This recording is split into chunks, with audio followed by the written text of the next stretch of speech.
Jim, Tony Khan has returned to the Ariel Helwani show. The last time he was has on, returned, and he is here. You may remember the last time he appeared on the show, him and Ariel were not getting along, mainly because Ariel was trying to get answers and Tony was obfuscating to the max.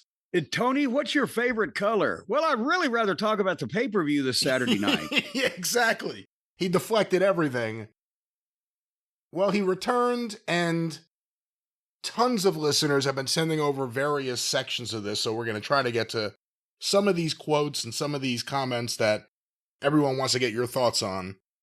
Well, I've got one report from one of the listeners that listened to this fiasco when it first came up on the air live. It was apparently in total an 80-minute interview, and Tony put up on the board 88 greats, which that means there's an average of one every 54 seconds through the entire thing. So I'm not even going to use the bell. Just bear in mind that at least once a minute, if he don't do it 1 minute, he'll make up for it the next. He's going to grate you. We need to keep track of that because it would be interesting. Obviously, there's length to this interview, so there's a lot of greats, but in terms of greats per minute, is that middle of the road? Is that good? For Tony, is that good? I don't know. Remember the bro count on that Dark Side of the Ring appearance for Shitstain was off the charts. So I think if we got them together, something would short circuit. Nevertheless. Right, let's go to our first bit of audio of Tony Khan on the Ariel Helwani show. It's available on YouTube. This is Tony talking about the current booking, the creative in AEW, and the process behind it. Jim, as always, stop it along the way to make any comments you'd like to make. If he gets to a point or even a pause in some train of thought that makes any sense, I will interject to comment on it. As far as AEW is concerned, you're still the head booker. Is it just you? Are you the judge and jury, or is there a committee? And if so, there's always questions, I think, as to like who's in the committee. So could you tell us like what is the sort of state of the booking process right now? Well, I put the shows together, and this year I feel like I've been especially hands-on at every episode about every aspect of every segment in a way that I was in Daly's place in the pandemic. And at the beginning of the year, I kind of said, since the last year's holidays, that I was going to step back and look at it for a moment like I did 5 years earlier. And Christmas 2019, I had said, there's a couple things that I knew might not work, and I did them against my best judgment. So why would I ever do that? Don't ever do that. And it's like a diet. You do your best to stick to it. Nobody's perfect. But every once in a while, I still might do something against my better judgment. But I kind of told myself, stop doing I'm going to stop it for a moment because he says a lot quickly. Jimmy, your thoughts on, I guess he's as happy as he's ever been with the creative process, which, as he said more than any other point before, he's very hands-on in every single segment of the show. Well, no, that's possibly the reason they all look the same. But again, he's this, I did some things against my better judgment, and then I took a look back, and then I'm doing like I did at Daly's Plate, like there's some golden era that he's got to hearken back to. He can't hearken back to any golden era because he's lost all the golden talent. I don't know what he regrets doing, if he's proud of what he's been doing lately. And I'm still waiting for any kind of meaningful response to the question that was asked, which was plainly, besides you as the head booker, is there anybody else on a committee, and how is this done? Not what goes through your mind when you wake up in the morning and have another one of these whims about an 18-man gangbang match. But I'm sorry, I'm interrupting. Now, Tony heard, how do you feel about what you like doing? Let's go back to this. Doing things against your better judgment. So even in January, and it was the same exact thing too, where in January 2020, there were one or two things where I said, why did I do that? I said I wasn't going to do that, but then kind of caught myself, and I did that again this year, and I really felt like it's been a lot like the shows like I would have put together in the pandemic, where I come in with more of an outline of everything I want to do, but I also like hearing everyone's ideas and I utilize them. So I feel like we have a really good group of people. It's evolving and changing. And the one consistent thing is there's one person that's at all the shows, and it's me. And that's the thing, is there's not any other one person that goes to every show. Okay. There's 100 and... Hold on, good Lord, what? Wait. Wait here. Hold on here. Hold on now, cowboy. He's the only person that goes to every TV. Even in the territory days, not counting the talent, the announcers, the office representatives, the booker, whatever, they better be at fucking TV. And with Vince or TNA or WCW, I can guarantee you there were minimum 40 people in the building, more with the WWF, that were at every TV. Or Vince would have been going, or somebody would have been going, where the fuck is so-and-so? You're talking crew people, office representatives, producers, the local promoters of the building. He's the only one that's at all of them? No wonder it's a goddamn disorganized shit show. What? That's why wrestlers disappear off TV when they're getting close to Tony's record. He's like, he just stops booking them. You were getting close to being at every show this year, so I had to send you home. Only one person is at every show. I don't even know what to say. Well, there's 104 Dynamites and Collisions, because now that there's Dynamite and Collision, there's 2 shows a week. Wednesday night's Dynamite on TBS. Oh my God. Oh, my aching heart. My asshole is spurting blood in projectile fashion. That 2 TVs a week. Saturday night's Collision on TNT, also on HBO Max, like this Saturday, but it's on an hour earlier for the tailgate brawl.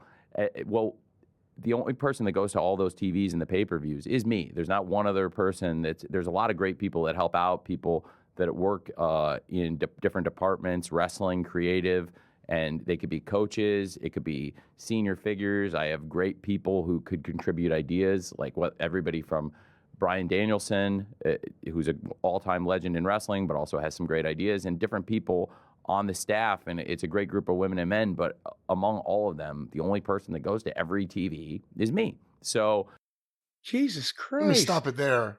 He's named one other person, Bryan Danielson, and then he just said there are women and men and people. And persons. Yeah, on but the again, committee. Every major company that I've ever worked for that did their television, which is all of them, had the same, and it's 2 TVs a week is not goddamn ridiculous. I'm sorry, but if you think, I guarantee you, think of how many people at Vince McMahon had it Monday Raw and Friday SmackDowns for so many years. The same fucking people doing the same fucking jobs. Jesus H. Christ. It's, they know days off in show business, but there is now in wrestling, and he thinks this is something that he can't have a structured office and production staff in charge of. No wonder. It's a shit show. I have a pretty consistent idea of what I'd like to do, but also whoever's in the room of coaches and staff that day, I will talk to them and hear out their ideas, but it might be a different group. It's kind of like, do you like Ghostbusters? I used to, yeah. What the fuck is going on? Scene in Ghostbusters, I always think of it this way, and this is pretty convoluted, but this will give you insight into my thinking. There's a scene in Ghostbusters. Insight into his convoluted thinking. Go with ahead. Ray and Winston, and is this the original? The original Ghostbusters, okay. And they're just driving in the car on the bridge here in New York, and it's Ray and Winston, and then I realized, and I'm like, that's not the 2 that you always see together. It's just like shifts, and like you get different pairs of people, and like if that makes sense, like you might see Ray with Egon, or you might see him with Bankman, Bill Murray, or with Winston. But it was like it's different shifts. Like the whole movie, it hasn't just been Ray and Winston, but they're in the car now. This is their day. This is their shift. Dude, within every group of people. There's what is he subgroups. fucking rambling about? What the fuck? This is an explanation. The Ghostbusters do it, so that means my multi-million-dollar fucking company can't have a staff of executives and production people and creative that goes to 2 TVs a week because of the fucking Ghostbusters?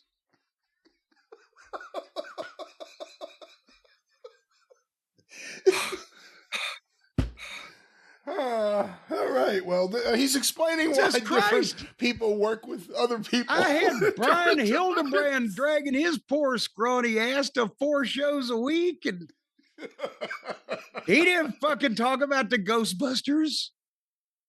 Let's go back to Rick Moranis and Ghostbusters, Tony Khan. Right. It's not always the ones you think when you see the people walk and stand together. So I have a different group of people, almost a different combination of people than I did at the beginning. But I think there's been a common thread and a consistency. And I like that from show to show because I feel like I have a good sense of what AEW is. And I am a fan of wrestling, but also since I've been here, I feel like I, have through the years followed the fans. I like to stay in touch with the fans and hear what they like and don't like about the show. And I feel like sounds like he looks in their windows. Let me stop it for a second. We're almost done with this question. What is the what?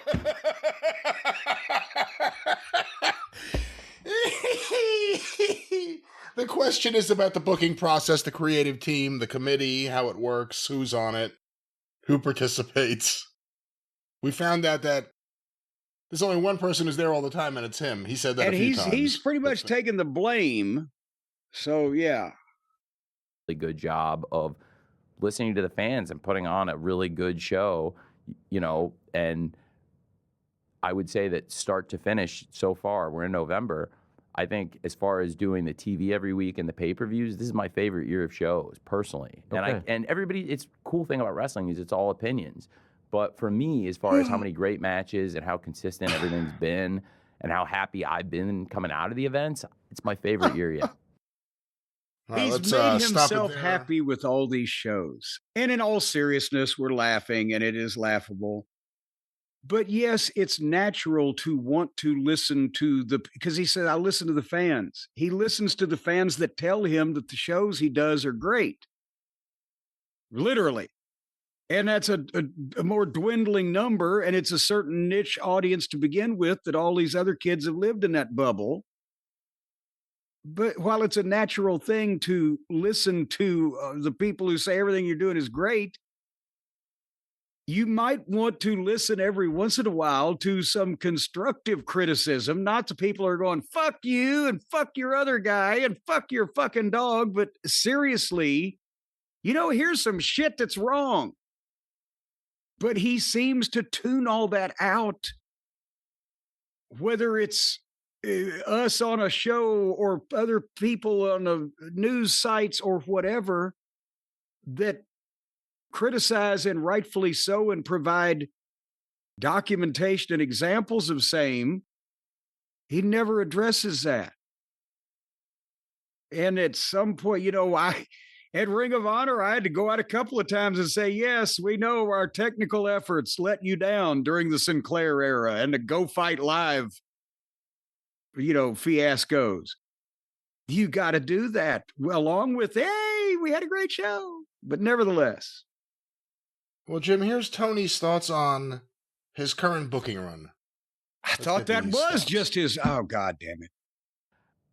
On the one hand, I could say I've only been a wrestling promoter for 6.5 years, and I've only been booking and producing wrestling shows for 6.5 years. On the other hand, that's one of the longest runs anybody's ever had. Sure. So I've been fortunate to learn a lot of things, and I'm fortunate that tomorrow I get to do another one, and Saturday I get to do another pay-per-view, and I'm never ungrateful for that. I'm always very grateful to the fans who watch the shows that we're still in this position. All right, let me stop it there, Jim.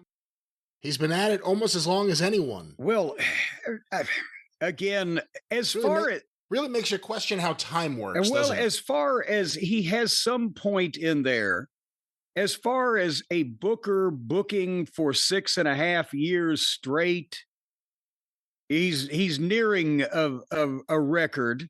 because a lot of times either the promoter would change bookers, or if it was a guy that owned part of the company, he would tag off like Jarrett Lawler and Dundee did. But as a promoter, there were promoters that were in the business for 40 fucking years. So he's not even in the talk, but also none of these other people actually just had unlimited money to make themselves these things, whether there was success or not, which is kind of flaws any kind of streak you're going for, doesn't it? Again, it's a different playing field than it's ever been for anyone else before. Let's hear Tony and Ariel talk about the ratings and attendance for AEW in 2025. Once again, this is from the Ariel Helwani Show. Here's Tony Khan. Man, there's always a lot of talk about ratings, about attendance. Honest assessment of where you're at right now from a ratings perspective and attendance perspective. Thank you for that. I'm very excited. We're coming off of an awesome event this past week and awesome ratings. We had a great week. We were one of the top shows on cable. Okay. And this year... What did that do? I don't know the... It was... so I don't have all the numbers of the DVR, and I don't know the streaming numbers. You got to remember that we have a lot of fans who watch on HBO Max now. There was a lot of them. There was a lot of them. A lot of them watched on everything. I don't have any numbers to give you. I can't back that up with any facts or anything. It was 600,000, and it was in our time slot one of the top shows, and it ranked somewhere in the top 10 on cable for the entire night. And in its time slot, I think it was along with ESPN and Fox News. TBS was one of the top 3 channels, and it was also. To me, if you add in what I would believe we have on our streaming audience, more people watching than last year's Blood and Guts. And our hold on. He had 600,000. That's the number that came in on the new rating system for Dynamite, which that was their big show, and they're back to kind of doing what they were doing for a while before the new rating system, and they went in the 400s. And he still claims to not know how many people watch on Max. If he is anything or anybody to the WBD conglomeration, and he's producing a television program for which they're paying buku bucks, then it would seem to me that he could say, hey, I need some fucking numbers from your company on how many people are watching on your service here, not only for my own personal information, but also because when it ever comes time for us to renegotiate. You mean to tell he's doing deals with this company and he don't have a clue how many people's watching on his thing and how important it is to HBO Max or whatever this goddamn deal is? So that's number one. And in number two, if he doesn't know for real and he's not lying and he is not insane and a rotten business person, maybe has he told him, don't tell me. I don't want to know because then I'll have to say. What? How else do you explain this conundrum? I don't explain it at all. Let's go back to Tony and hear how he explains it. Audience this year, our cable. You know what the streaming numbers are? No, I don't have them. They don't tell you? No, I don't have them. Okay. And I honestly don't know how many people would have watched, but knowing that it was our most watched show in months on TBS, I would expect it was probably our most watched show in months on streaming. From what I've seen in sports, we don't get every streaming number from every game with all the data, but I do know from the NFL that there's a healthy and growing audience that watches the events on streaming. So I think that TBS is still... Oh, they tell the NFL. Yeah, that's interesting. They're big blabbermouths to the NFL, but Tony, your wrestling program, fuck, that's in Fort Knox. He has an idea how the NFL does. He didn't necessarily say he knows how his team does. He tried to get away from that, probably because he would realize that it would... Well, and also old Ariel said, they don't tell you, I don't have that. Yeah. Which is... kind of bread and butter on Wednesdays and TNT on Saturdays, but I think that's a growing part of the audience, especially in the younger demographics. What's been really exciting for us is at the beginning of the year, I was thinking that there was a possibility, okay, we have this audience at the end of 2024. I was here in New York for the holiday shows. We're coming back again to do Christmas Collision and Dynamite on 34th Street around the holidays. Yes, Hammerstein, right? At Hammerstein. Yes. They were great events last year, and they really set the stage to come in and have this great year we're having now. And, looking at it back then, I was thinking, okay, well, the new year's about to start. This is uncharted territory. We've never done the simulcast. We've never done Dynamite live on Wednesday. It's still on TBS, but now we're also going to have people watching on HBO Max. Collision's still going to be on TNT, but we'll have people watching on HBO Max. My thought is we're going to have some new viewers that have never watched before coming on HBO Max. We're also possibly going to have some cord cutters that have been away from cable coming back to AEW on HBO Max. But I have a one wrist cutter. There could be some erosion or cannibalization of the cable audience, which did not happen. It came out the other way. In Q1, Q2, and Q3, if you look, our share went up and our total audience went up. Okay. So we have this really great success story. Wait, hold on. Wait, he's saying the first 3 quarters of this year, the ratings for Dynamite went up. Haven't we been watching them for quite some time now? Slowly trickle down? We covered them week by week for several years. We have at least one, and I think one in the can, one that's out and one that's coming in terms of omnibuses of us covering the ratings.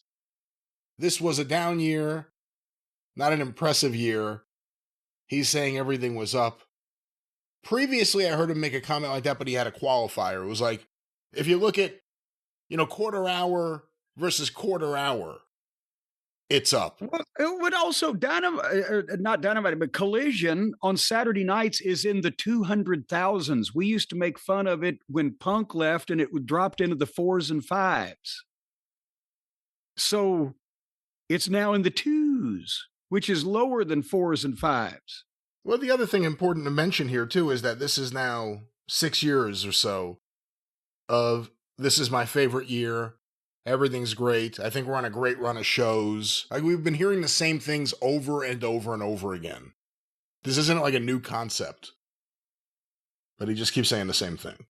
Interesting because we don't get the same kind of numbers. In Q4, there's been this big change in the Nielsen system. Yes. Which is why it was great to see this huge number we did last week for us, because it was like, well, that's the best number we've done since the change. And so clearly there was a great response to it. But also Collision the previous Saturday had done the best number it had done since the change in this system. So we're seeing good response, and we've really closed the gap. It's kind of like in the pandemic. If you look at where AEW is as a percentage of the WWE shows, this is really one of our strongest runs. Oh, Christ on a cracker.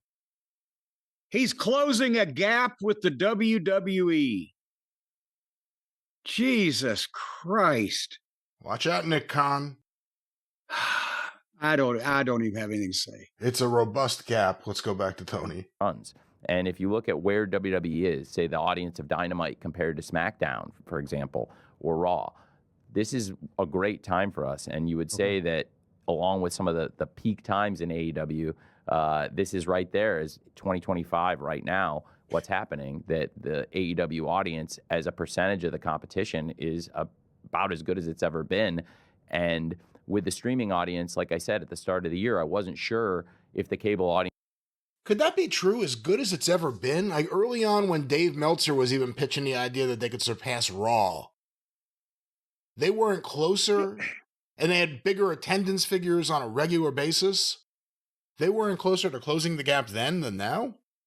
He is somehow, because all of the WWE programming now that's on the various streaming services that he doesn't have numbers for, or he can, is he claiming that his TV ratings are close to like the NXT ratings, or the gap isn't as wide between him and SmackDown now, which is true because SmackDown was on network TV, but you're not counting Raw and Saturday night's main event and these giant premium live events and these massive multi-million-dollar gates, but there's some statistic in there. I don't fucking know. Audience, if where they would go, and actually with the cable audience at the start of the year, and then again as the year went on, grew. So that was pretty exciting. And so from the first 3 quarters, that's the case. And now they track the data differently. So we'll see how this goes. But we're in the 4th quarter, and so far it's been this awesome year.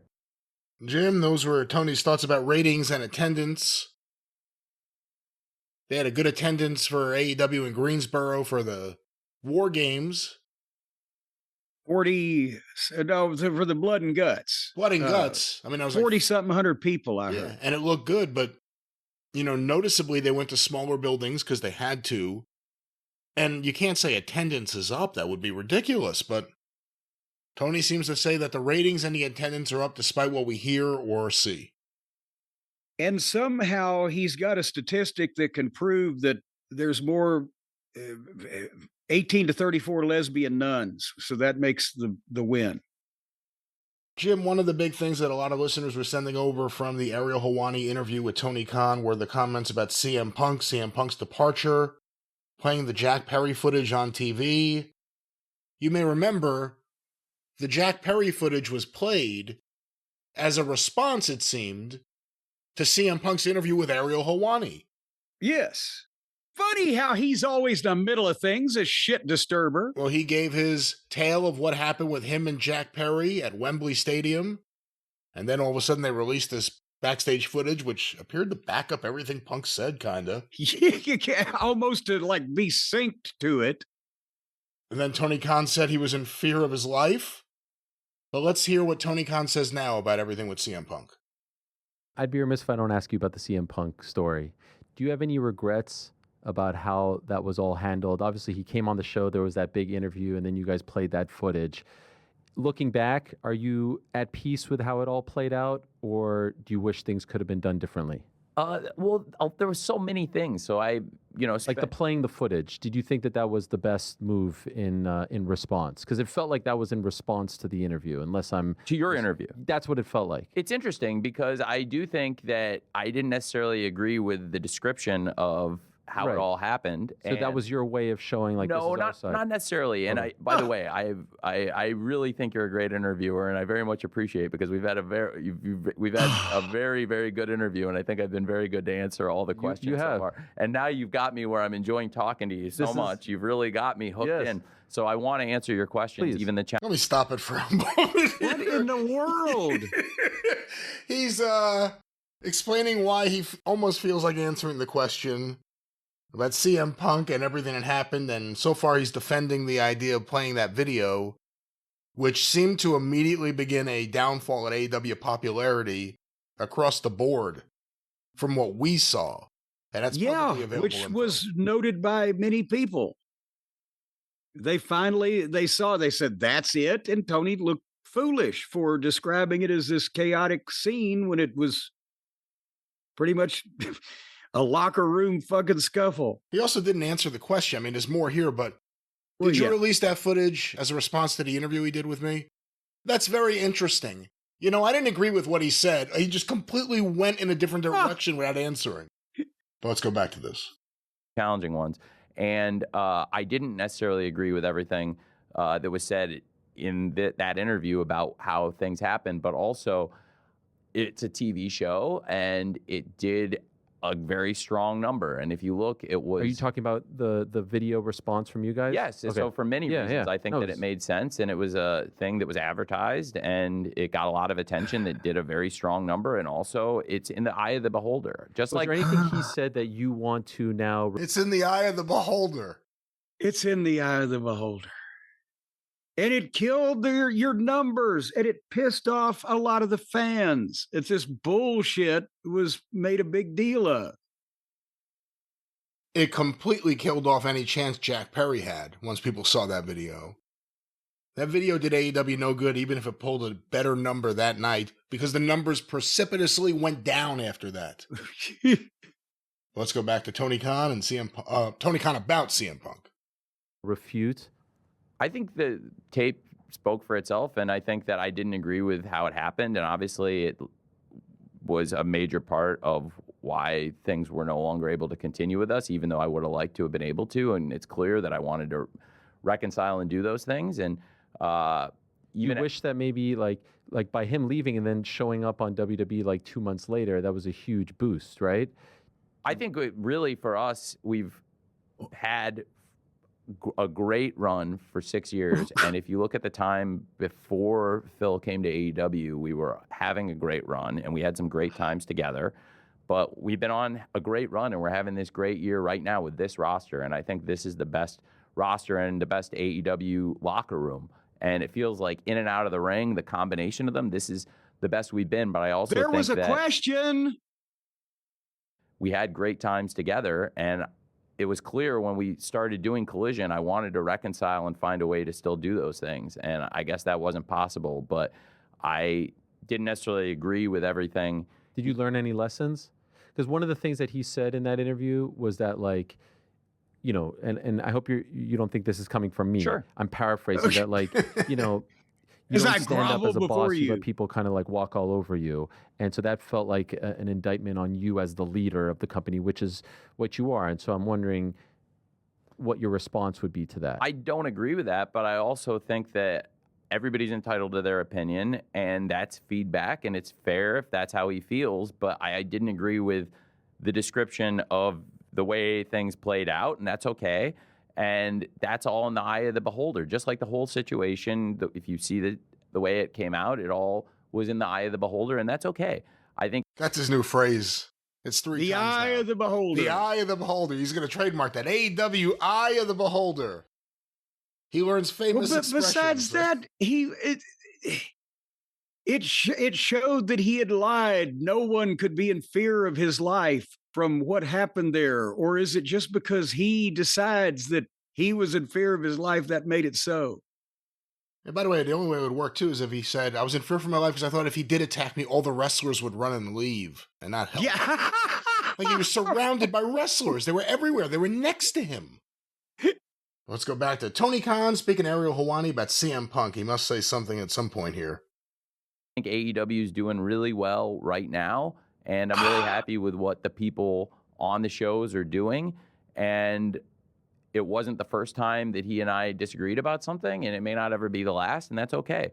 But I had tried to reconcile, and I wanted to find a way for everybody to be able to work together, and that didn't work, and that's okay. And it seems like everybody's happier and doing better right now. I know in AEW right now, everybody's really happy, and it feels like this is the best the locker room's been since the Jacksonville lockdown days. And we had over... We've heard that exact thing several times since the Punk's Young Bucks fight. That exact thing. But besides that, have you noticed that whenever he's asked a question about anything, the most important thing is that the locker room is happy and that he feels great when he leaves the shows? That's all. They're just... everybody wants to have fun. For a year of shows. And I said at the beginning of the year, I wanted to bring that mentality to every show for everybody, that either how I put it together or the way we all interact or the way we all just sit down and are straight with each other and don't let the distance grow, because in Jacksonville, it felt like the locker room was super, super tight. And then we became nomads again and we went on the road, and it wasn't like that. And this year it really has been, and it feels like this is probably the closest it's been since the beginning of AEW. And so you can only have a functioning goddamn talent roster if they're in the same building every week instead of out on the road where they might not be able to speak to each other as often. Because everybody's personal friends, not co-workers, and we need to know if anybody's goddamn psoriasis is acting up.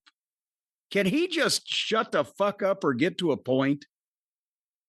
Everything was so much better when we were all locked in a room getting COVID together. It felt like we were all one.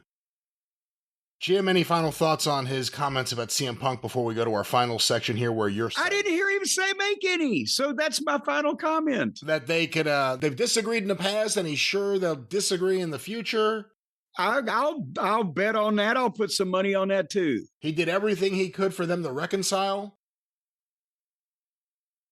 You put money on that? Yeah, what the? No, he didn't.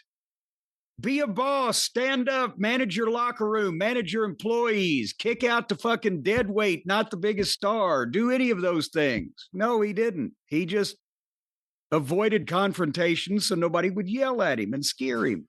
What do you think about CM Punk saying that you let guys walk all over you? Well, he's entitled to his opinion. That's your answer to that. It's in the eye of the beholder, just because I got prints on my fucking face. It's worth two in the bush. We're just using half of these expressions. I don't know if Tony's ever been in one bush. Anyway, is he done? No, we have a little more here, Jim. What? Oh, God damn it. You're cited. You were mentioned a little bit earlier. We're not going to play audio. Ariel Helwani asked Tony what he thought about certain critics, and he mentioned specifically Cornette, Bischoff, and then Tony went off and talked about Bischoff, never brought you up again, never said anything bad. You were brought up again. I feel left out. You were brought up again when the conversation turned to the WWE TNA partnership, and if it's a reaction to AEW. Let's go to this. Okay. I do want to ask you about this. I had Matt and Jeff Hardy on in July, and I asked them, like, what do you make of this WWE TNA partnership? And Matt said to me, like, let's be honest, it's to hurt AEW. Do you view it that way as well? That's the way he put it.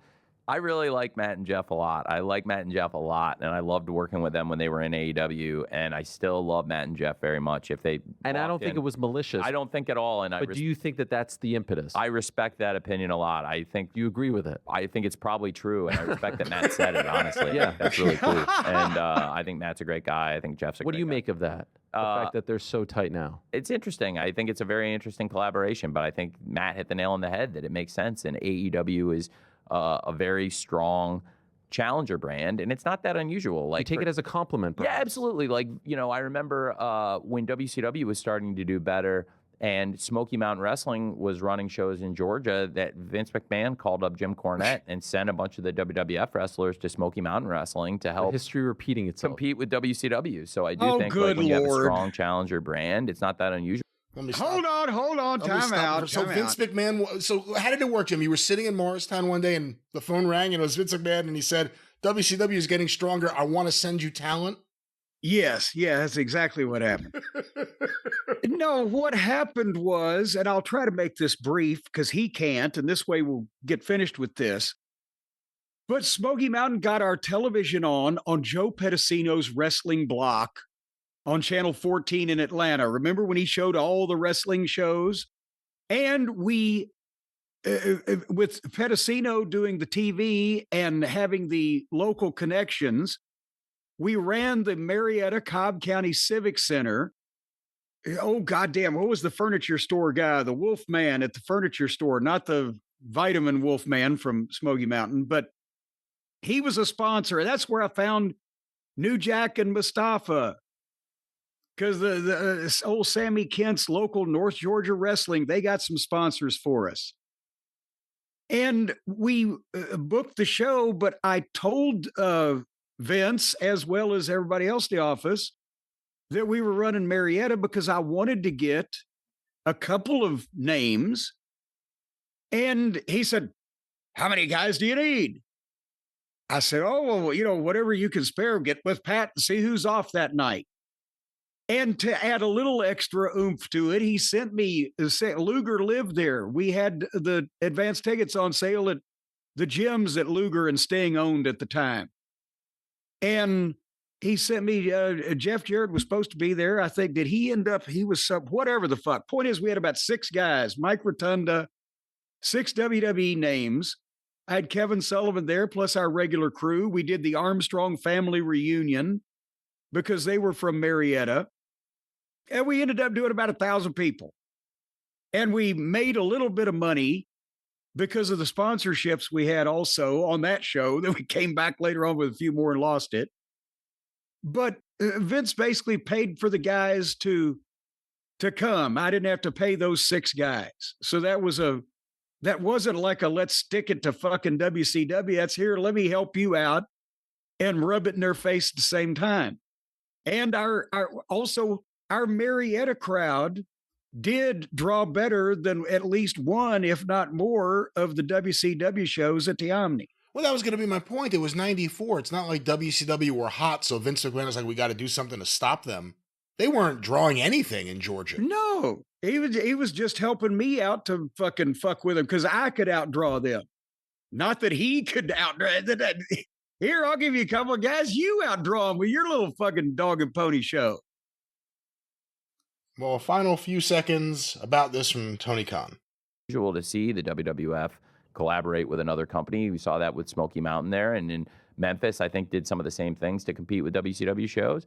So it's not that unusual. And again, I don't take it personally at all. It makes sense looking at the wrestling playbook of the WWF. Well, there it is, Jim. Any thoughts about him comparing the WWE TNA relationship, which he said he kind of agrees with the idea that it was done to screw him over, and that does seem to be a large part of it, compares to the Smoky Mountain WWE relationship or USWA WWE relationship against WCW. How were they trying to screw WCW?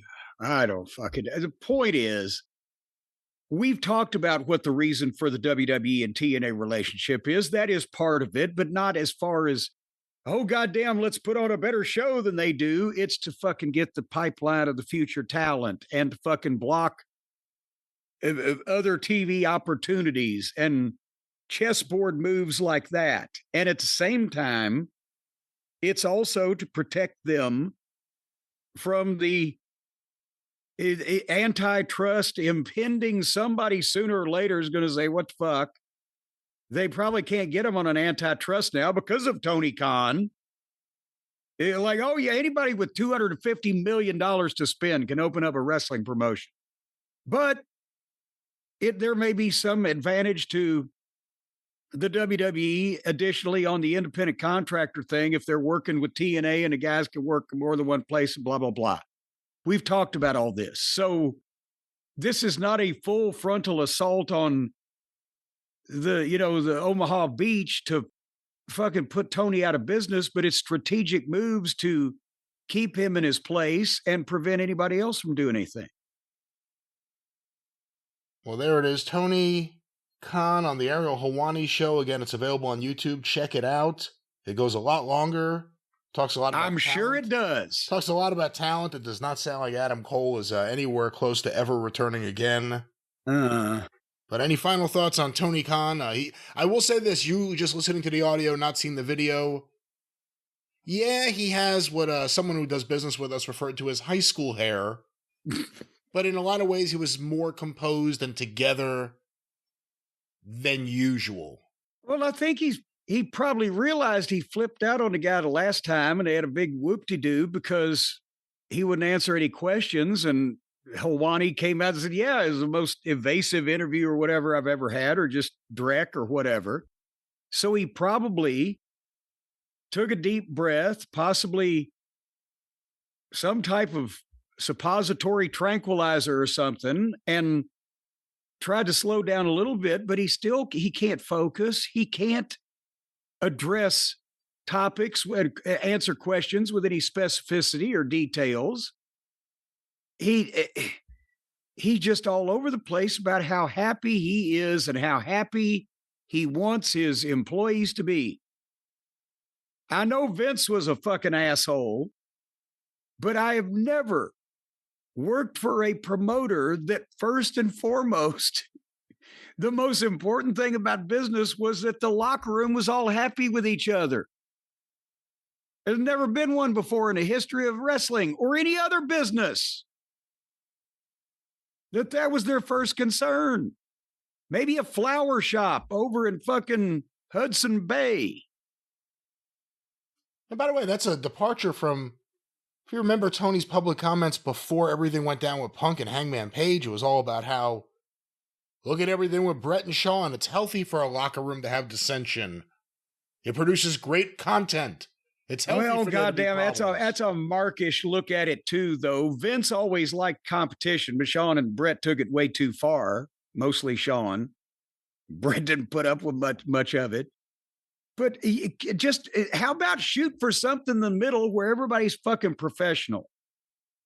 And if they've got drama, then you go to the side and work it out.